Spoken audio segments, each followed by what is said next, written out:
Hello everyone. हमारा आज का टॉपिक है नेचर ऑफ मैनेजमेंट। जैसे आपको पहले बताया कि पूरी मैनेजमेंट की बुक्स में हर चैप्टर में हमारे लिए फीचर्स, नेचर और कैरेक्टरिस्टिक्स एक ही चीज़ है, लेकिन सिर्फ ये फर्स्ट चैप्टर ऐसा है जिसमें हम फीचर्स और नेचर को अलग अलग से करते हैं। फीचर्स वाला हमारा अलग टॉपिक है जो हम पहले कर चुके हैं, और आज हम ले रहे हैं nature of management. Nature of management में हमारे सिंपल 4 पॉइंट्स आते हैं। First is management as an art, management as science, management as profession, और फिर मैनेजमेंट एज एन आर्ट और मैनेजमेंट एज साइंस को कंबाइन करके आ जाता है, management as both art and science. तो एक हमारा 4th पॉइंट बन जाता है।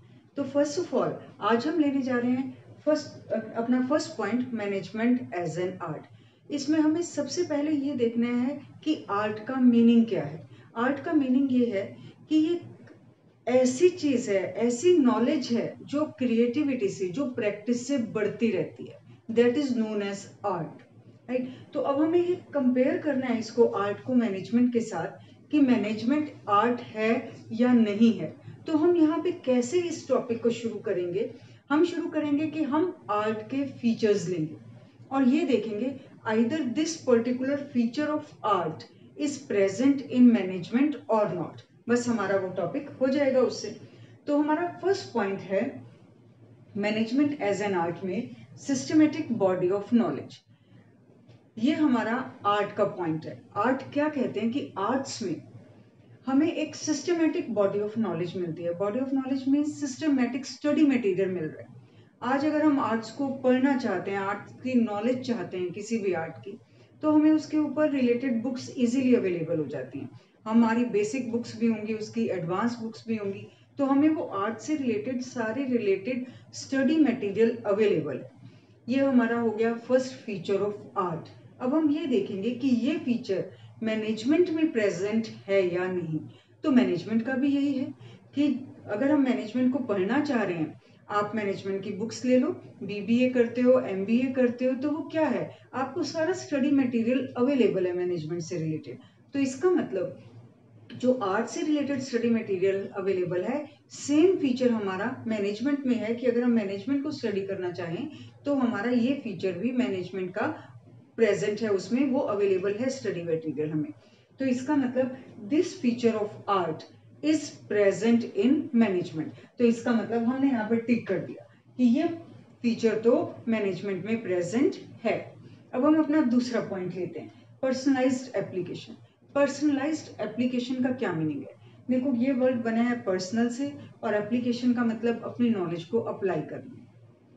तो अगर किसी ने आर्ट्स की नॉलेज ली, ठीक है, फॉर एग्जाम्पल म्यूजिशियंस को लीजिए आप, सब ने सेम रागा सीखे, उनके जो सेम नॉलेज थी बेसिक, और जो वो राग सीख रहे थे वो सब सेम थे। लेकिन जब उसको एप्लीकेशन का टाइम आया, मतलब जब वो अब सिंगर बनने लगे, जब उन्होंने सिंगिंग स्टार्ट की, तब वो पर्सनलाइज्ड एप्लीकेशन हो गई। उन्होंने उस अपनी नॉलेज को अपने पर्सनल स्किल के साथ यूज किया। हर एक के अंदर एक अपनी पर्सनल स्किल थी, ठीक है। उसने उस स्किल के साथ, जो हम एक वर्ड हम नेक्स्ट पॉइंट में यूज कर रहे हैं क्रिएटिविटी, उसको भी आप यहाँ पे यूज कर सकते हो। उन्होंने अपनी सेम नॉलेज को, कितने सारे म्यूजिशियंस हैं, ठीक है, कुछ सूफी गाना गा रहे हैं, कुछ एडवांस गा रहे हैं, कुछ आपका जो भी आपके मॉडर्न सॉन्ग्स हैं वो ले रहे हैं, ठीक है, या कुछ यंग जनरेशन को सेटिस्फाई करते हैं और कुछ मीडियोकर को कर रहे हैं जो हमारे बीच के एज में आ जाते हैं, और कुछ हमारे जो बहुत एल्डर्स हैं उनको अपना क्लासिकल सॉन्ग अच्छा लगता है। तो क्या है कि नॉलेज सबकी एक है, लेकिन उन्होंने उसको कैसे यूज किया, how they use that basic knowledge according to their personal skill, ठीक, और उसने उनको डिफरेंट बना दिया। Knowledge same, basic knowledge same है, लेकिन उन्होंने जो अपनी स्किल के हिसाब से अपने आप को डिफरेंट बनाया, उसे हम कहते हैं पर्सनलाइज्ड एप्लीकेशन। तो आर्ट में ये है। इसी तरह से ये चीज मैनेजमेंट में भी है।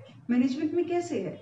मैनेजमेंट में सेम नॉलेज, एक मैनेजर है जिसने एमबीए की है, बीबीए की है, और एक और मैनेजर है उसके पास भी सेम नॉलेज है। इसका मतलब नॉलेज तो सेम है, लेकिन एक बहुत अच्छे से काम कर रहा है, दूसरा नहीं कर पा रहा है। वो कारण क्या है कि उसने अपनी नॉलेज को अपनी क्रिएटिविटी के साथ, अपनी पर्सनल स्किल के साथ यूज किया और अपनी ऑर्गेनाइजेशन को बहुत अच्छे से संभाला।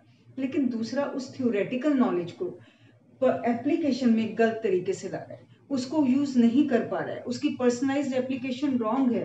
तो इसका मतलब मैनेजमेंट में भी हमें थ्योरेटिकल नॉलेज को पर्सनली अप्लाई करना पड़ेगा, उसको प्रैक्टिकली अप्लाई करना पड़ेगा, जो कि हम आर्ट में करते हैं। और यही हमारे आर्टिस्ट को डिफरेंट बनाती है, यही चीज जो पर्सनल एप्लीकेशन है ये हमारे मैनेजर्स को डिफरेंट बनाती है। तो इसका मतलब ये जो पॉइंट है हमारा आर्ट्स का, ये मैनेजमेंट में भी प्रेजेंट है। तो इसलिए हमने कह दिया कि सेकंड पॉइंट भी प्रेजेंट है।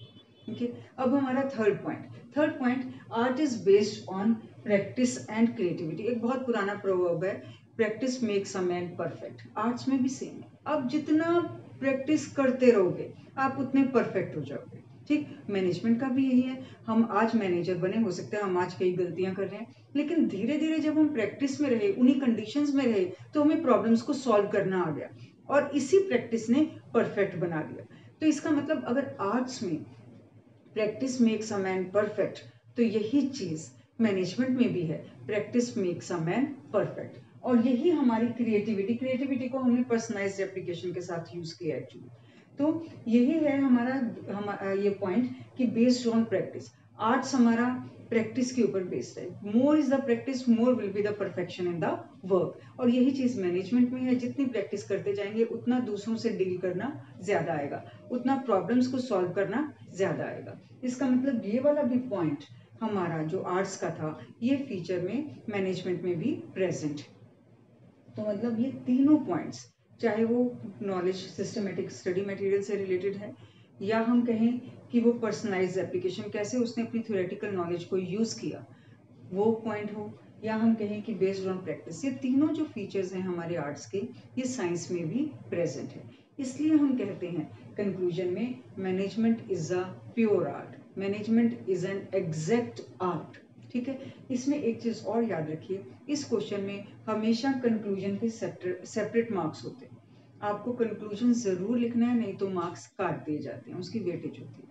ठीक, तो ये हो गया management as an art. Second हम लेंगे मैनेजमेंट एज एन साइंस। इसमें भी हम सेम तरीके से करेंगे कि हम सबसे पहले साइंस के फीचर्स को लेंगे और फिर हम ये कंपेयर करेंगे कि क्या ये फीचर्स हमारे मैनेजमेंट में है या नहीं है। अगर वो फीचर्स हमारे साइंस वाले मैनेजमेंट में प्रेजेंट होंगे तो इसका मतलब मैनेजमेंट साइंस है, और नहीं तो नहीं है। तो फर्स्ट पॉइंट है हमारा वही सेम जो आर्ट में भी था, systematic body of knowledge. Science अगर हम पढ़ना चाह रहे हैं तो उसके लिए हमें स्टडी मटेरियल अवेलेबल है, फिजिक्स हो, केमिस्ट्री हो, बायो हो, कुछ भी आप करना चाहो, बुक्स आर इजीली अवेलेबल। तो ये फीचर का पॉइंट, तो ये जो हमारा पॉइंट है फीचर्स का, ये तो मैनेजमेंट में भी अवेलेबल है कि अगर हम मैनेजमेंट पढ़ना चाह रहे हैं, systematic study material, books are easily available. So it means the first point that systematic study material is available in science, same is also present in management. तो हम कहेंगे this is present in management. Okay, second point है scientific principles are based on experiments. जब हम scientific principles बना रहे हैं, जैसे हम कहते हैं कि सिंपल, हमने एक बात कह दी, धरती गोल है, ये हमारा साइंटिफिक प्रिंसिपल्स है। हमने कहा कि हमने हाइड्रोजन और ऑक्सीजन को मिलाया तो वाटर बन गया, ये हमारा साइंटिफिक प्रिंसिपल है।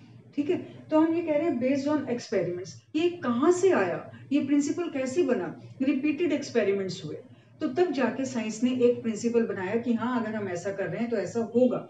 तो यही चीज हमारी मैनेजमेंट में भी अवेलेबल है। हमने मैनेजेरियल प्रिंसिपल्स बनाए, हमारा नेक्स्ट चैप्टर ही जो मैनेजेरियल प्रिंसिपल्स का है कि principle of division of labour, principle of authority and responsibility, centralisation and decentralisation, हमने बहुत प्रिंसिपल बनाए, ये भी हमारे रिपीटेड एक्सपेरिमेंट्स पर ही बेस्ड है। लेकिन एक प्रॉब्लम है यहाँ पे, जो हमारे साइंटिफिक प्रिंसिपल में जो हमने चीजें ली, जिनके ऊपर हमने एक्सपेरिमेंट किया, वो सारी स्टैटिक थी, वो चेंज होने वाली नहीं है। ठीक है, लेकिन यहाँ पे जो हमारे एक्सपेरिमेंट्स हैं वो किस पे बेस्ड होते हैं, ह्यूमन बिहेवियर पे। और ह्यूमन बिहेवियर प्रिडिक्ट नहीं किया जा सकता, कभी भी चेंज हो जाता है वो। तो इसलिए हम ये कहेंगे कि ये वाला जो हमारा प्रिंसिपल है, ये हमारा पार्शियल प्रेजेंट है। क्यों पार्शियल प्रेजेंट है, कि ये तो ठीक है हम रिपीटेड एक्सपेरिमेंट कर रहे हैं एक प्रिंसिपल बनाने के लिए, लेकिन उसमें प्रॉब्लम आती है क्योंकि जो हमारे इसमें इंग्रेडिएंट है जिसके ऊपर हम रिसर्च कर रहे हैं, हमारा वो वाला इंग्रेडिएंट हमारा वेरिएबल है। क्यों वेरिएबल है? क्योंकि हम ह्यूमन बिहेवियर को प्रिडिक्ट ही नहीं कर पाते हैं, लेकिन हमारे जो दूसरे साइंस में जो इंग्रेडिएंट्स होते हैं, जो हमारे उसमें जिसके ऊपर हम रिसर्च करते हैं, वो सारे हमारे स्टैटिक होते हैं, वो चेंज नहीं हो रहे होते। इसलिए ये वाला जो प्रिंसिपल, ये जो हमारा फीचर ऑफ साइंस है, it is partially present in management. इसलिए दोनों चीजें लगा दी, क्रॉस भी और टिक भी, ताकि ये प्रेजेंट है पर partially present. Next is universal validity. Universal validity means science के जो प्रिंसिपल्स हैं हमेशा सब जगह पे वो वैलिड है। अगर हम इंडिया में कह रहे हैं धरती गोल है, हम अमेरिका में चले जाएंगे, हम वहां पे भी यही कहेंगे कि धरती गोल है, वहां ये नहीं कहेंगे कि धरती की शेप चेंज होगी। इसका मतलब यूनिवर्सल एप्लीकेशन है वहां हमारे साइंटिफिक प्रिंसिपल्स की। लेकिन मैनेजेरियल प्रिंसिपल्स में क्या है? मैनेजेरियल प्रिंसिपल्स को हमें कंडीशंस के हिसाब से चेंज कर देना पड़ता है।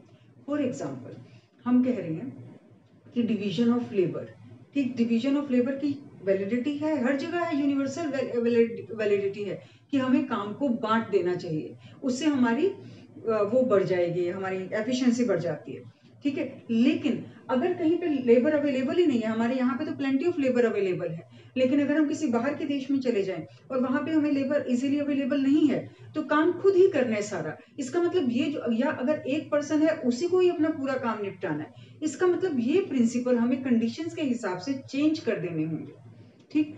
तो यहाँ पे हम कह रहे हैं यूनिवर्सल वैलिडिटी, ये पॉइंट हमारा जो मैनेजमेंट में है ये प्रेजेंट नहीं है। ये फीचर साइंस में तो है लेकिन मैनेजमेंट में नहीं है। क्यों नहीं है? क्योंकि मैनेजमेंट के जो प्रिंसिपल्स हैं, जो मैनेजेरियल प्रिंसिपल्स हैं, they change according to the conditions, ठीक। तो फर्स्ट हमारा जो था सिस्टमैटिक बॉडी ऑफ नॉलेज, ये प्रेजेंट है। सेकंड जो हमारा था that based on repeated experiments, ये पार्शियल प्रेजेंट है। और जो थर्ड पॉइंट है ये हमारा मैनेजमेंट में प्रेजेंट बिल्कुल नहीं है। तो इसका मतलब कोई पॉइंट प्रेजेंट है मैनेजमेंट में और कोई नहीं है। तो मैनेजमेंट एक प्योर साइंस नहीं है। मैनेजमेंट, हमारा कंक्लूजन क्या बन जाएगा? मैनेजमेंट इज इम्प्योर साइंस और मैनेजमेंट इज इनएग्जैक्ट साइंस। ओके, अब इसी के साथ मैं एक चीज आपको और बता दूं, अगर आ जाए management as both art and science, तो उसके लिए हम क्या करते हैं? उसके लिए हम सिर्फ वो वाले पॉइंट्स लेते हैं जो दोनों में प्रेजेंट हैं। जैसे फॉर एग्जांपल आर्ट में तो ये तीनों पॉइंट प्रेजेंट हैं। हमने अगर लिखा मैनेजमेंट एज एन आर्ट, तो ये तीनों फीचर्स हमारे मैनेजमेंट में प्रेजेंट थे, तो हम उसमें तीनों पॉइंट्स को ले लेंगे। लेकिन जब हम उसके साथ हमने साइंस को भी लेना है, तो साइंस के सिर्फ 2 पॉइंट प्रेजेंट है, तो उसमें हम एक तो ये वाला पॉइंट ले लेंगे और एक सेकंड पॉइंट ले लेंगे, और इधर से हम ये तीनों पॉइंट्स उसके ले लेंगे। तो हमारा ये कौन सा टॉपिक बन जाएगा? वो टॉपिक बन जाएगा management as both art and science.